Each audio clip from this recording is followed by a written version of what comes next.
നമസ്കാരം. വർഷം 1999.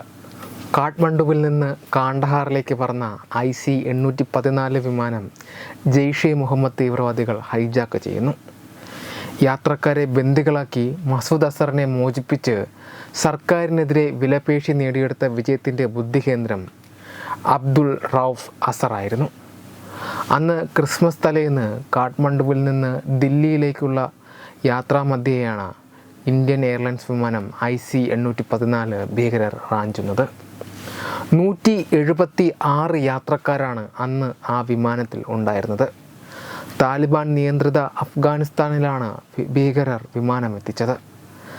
യാത്രക്കാരെ വിട്ടു നൽകാൻ ഭീകരർ ഉന്നയിച്ച ആവശ്യം 3 തീവ്രവാദികളുടെ മോചനമായിരുന്നു.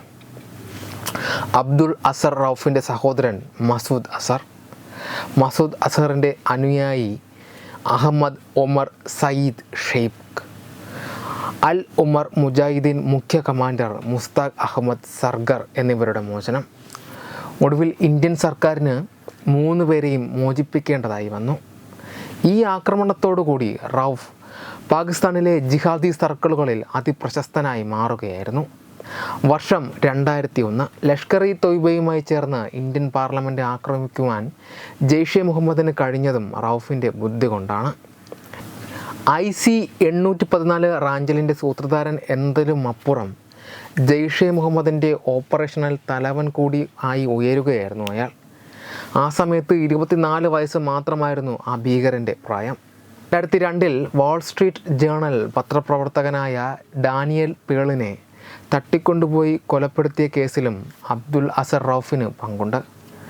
പാക് ചാര സംഘടനയായ ISIയും അൽ-ഖ്വയ്ദയും തമ്മിലുള്ള ബന്ധത്തെക്കുറിച്ച് അന്വേഷണ റിപ്പോർട്ട് തയ്യാറാക്കി വരികയായിരുന്ന വാൾസ്ട്രീറ്റ് ജേണൽ ദക്ഷിണേഷ്യ ചീഫ് ഓഫ് ബ്യൂറോ ഡാനിയൽ പേളിനെ ഭീകരർ കഴുത്തറുത്ത് കൊല്ലുകയായിരുന്നു.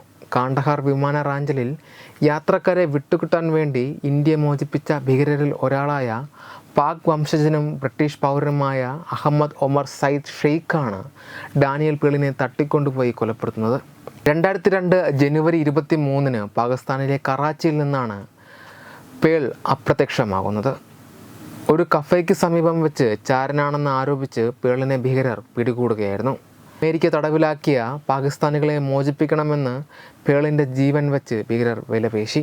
2005 അയോധ്യയിൽ താൽക്കാലികമായി നിർമ്മിച്ച രാമക്ഷേത്ര പരിസരത്ത് സ്ഫോടനം ആസൂത്രണം ചെയ്തതും 2016 പത്താൻകോട്ട് എയർബേസ് ആക്രമണം നടത്താൻ തീവ്രവാദികളെ നുഴഞ്ഞു കയറാൻ സഹായിച്ച ആക്രമണത്തിൻ്റെ ബുദ്ധികേന്ദ്രവും റൌഫായിരുന്നു. ക്യാമറ കണ്ണുകൾക്ക് പിടികൊടുക്കാത്ത പൊതുമധ്യത്തിൻ്റെ വെളിച്ചം കാണാത്ത ഇവനെ 2022 ആഗോള തീവ്രവാദികളുടെ പട്ടികയിൽ ഉൾപ്പെടുത്തുവാൻ ഇന്ത്യ ശ്രമിച്ചപ്പോൾ അതിന് കൂടുതൽ തെളിവില്ല എന്ന മുടന്തൻ ന്യായത്തിൽ വീറ്റോ ചെയ്ത് കളഞ്ഞത് ചൈനയാണ്. അമേരിക്ക 2010 ആഗോള ഭീകരവാദിയായി ഇവനെ പ്രഖ്യാപിച്ചുവെങ്കിലും പാകിസ്ഥാൻ്റെ ഇൻ്റലിജൻസ് പിന്തുണയോടുകൂടി പുരാണത്തിലെ പരീക്ഷത്തിനെ പോലെ സമുദ്രത്തിൻ്റെ ഏതോ കോട്ടയിൽ സുരക്ഷിതമാണ് എന്ന മിഥ്യാധാരണയിൽ സുഖിച്ച് തിന്ന് പുളയ്ക്കുകയായിരുന്നു ഇവനൊക്കെ. 7 നിലകളുള്ള ഒരു മണിമാളിക പണിയിച്ച് അതിനു ചുറ്റും കനത്ത കാവൽ ഏർപ്പെടുത്തി കോട്ടയ്ക്ക് ചുറ്റും ഉയരമുള്ള മതയാനകളെ കൊണ്ട് പ്രതിരോധം തീർത്താണ് തക്ഷകനിൽ നിന്ന് രക്ഷപ്പെടാമെന്ന് പരീക്ഷത്ത് കരുതിയത്. പക്ഷേ 7-ാം ദിവസം ഒരു ചെറിയ പഴത്തിനുള്ളിൽ പുഴുവിനെ പോലെ ഒളിച്ചിരുന്ന് പരീക്ഷത്തിൻ്റെ സകല കാവലിനെയും കബളിപ്പിച്ച് തക്ഷകൻ ലക്ഷ്യം നിർവഹിച്ചു. ആ പുരാണ കഥയുടെ ആവിഷ്കാരമാണ് കഴിഞ്ഞ ദിവസം നമ്മൾ കണ്ടത്. ഇനി മസൂദ് അസറും ദാവൂദ് ഇബ്രാഹിമും ഒക്കെ കോട്ടകളുടെ ബലം പരിശോധിക്കും. മണിമാളികകളുടെ സുരക്ഷയെക്കുറിച്ച് ആശങ്കപ്പെടും. പേടിച്ച് നീറി കാത്തിരിക്കുന്നുണ്ടാകാം അവൻ്റെയൊക്കെ അന്ത്യം നിർണ്ണയിക്കുന്ന തക്ഷകൻ്റെ വരവിനായി. വെബ് ഡെസ്ക് തത്തുമൈ ന്യൂസ്. തുമ്പമൺ ശ്രീ വടക്കുംനാഥൻ ക്ഷേത്രം, അമ്പലക്കടവ്, പത്തനംതിട്ട. ശ്രീമദ് സ്കന്ദപുരാണ മഹാസത്രം.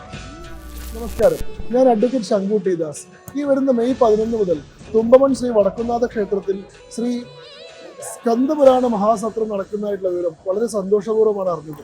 എൻ്റെ അറിവിൽ കേരളത്തിൽ ആദ്യമായിട്ടാണ് സുബ്രഹ്മണ്യ സ്വാമിക്ക് വേണ്ടി ഒരു പുരാണ സത്രം അരങ്ങേറുന്നത്. ആ സത്രത്തിന് എൻ്റെ എല്ലാവിധ ആശംസകളും അറിയിക്കുന്നു.